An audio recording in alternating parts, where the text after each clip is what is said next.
정권마다 검찰 권력을 견제하기 위한 개혁 논의는 늘 화두였습니다. 검찰 개혁을 두고 벌어진 지난 20여 년의 논란과 갈등의 역사를 우종훈 기자가 정리했습니다.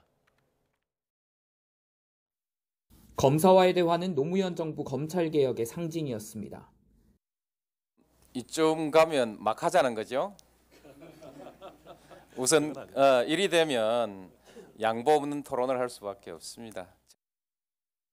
권한이 막강해 검찰의 꽃으로 불렸던 대검찰청 중앙수사부를 견제하려 고위공직자 비리 조사처를 만들려 했지만 검찰 저항에 무산됐습니다.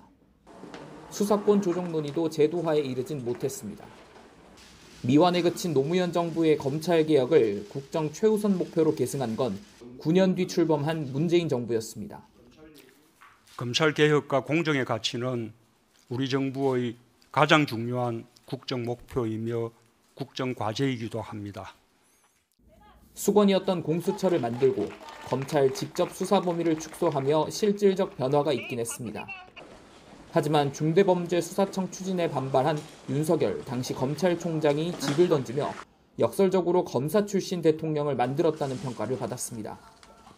저는 오늘 총장을 사직하려고 합니다.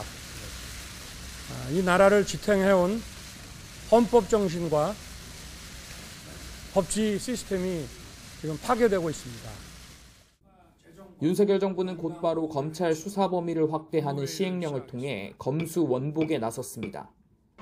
이후 검찰은 숱한 정치적 중립 위반 논란에 휩싸였고 이는 12.3 비상계엄 이후 출범한 이재명 정부 검찰개혁의 불쏘시개가 됐습니다.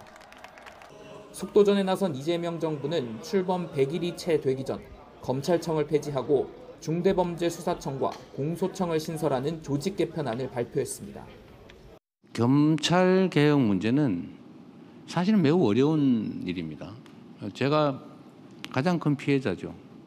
검찰이 사고를 엄청나게 쳐가지고 지금 수사권을 주면 안 되는 상황이 됐는데 정권마다 논란의 중심에 있었던 검찰개혁.